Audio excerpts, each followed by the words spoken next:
له یوې 14 کسیزې کورنۍ یوازې یوه لور ورور او خوری ژوندي پاتې. ورور او خوری هم د کابل په ایمرجنسي روغتون کې د مرګ او ژوند په نرۍ پوله ولاړ دي.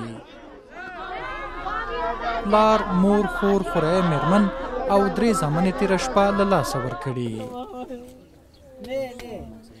یه رقم صدای غرفسه که هفته فیر با من گفتم والا کل سر خانه ماست. بیوارم تو دروازه رو باز کردم زدم خود 2 منزل پایین خود زدم. 2 منزل پایین زدم. رفتم که کل گیر آمدم پس بالاشتم کل چارپلا قفزی دخترکم. یک دخترک 2.5 ساله که دیگه قازنده مانده دیگه کلش شهید شده.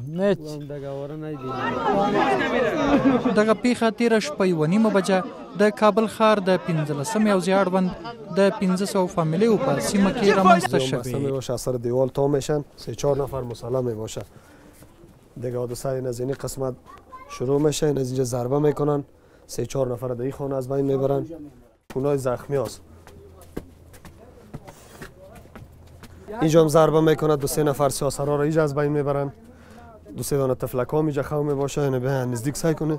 ما که آمدیم دیگه که دیدم که یک وحشت است، خانه دود بارود پر است دیگه.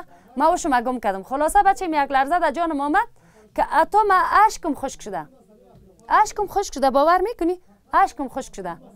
پایای لچ، سر لچ، ما 2-3 تا زخمی را بردم. خب متاسفانه که یکیش درا شهید شد.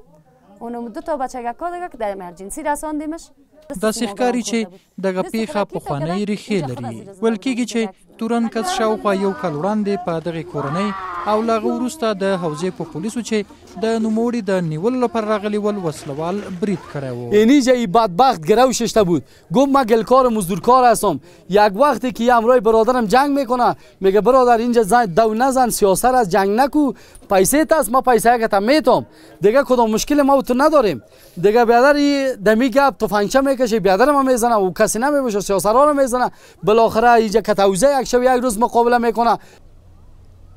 د دغه کورنۍ پاتې غړي ادعا کوي چې تورن کس له زندانه تر خلاصېدو وروسته دوی ته د مرګ ګواښونه کړي وو. د 15مې حوزې مسؤلین هم دغه ادعاوې نه ردوي.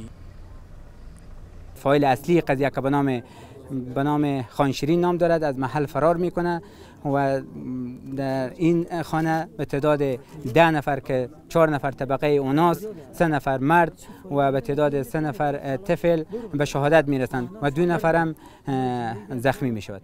بچه‌کای مدینه تو بچه‌ی مبین که خدا غلی اخر دا په کابل ښار کې د جنایي پیښو یوه بیلګه ده. د دغه ښار اوسیدونکي تل دې او دې ته ورته نورو پیښو شاهدان پاتې شوي او له امنیتي ارګانونو یې د مخنیوي غوښتنه کړې.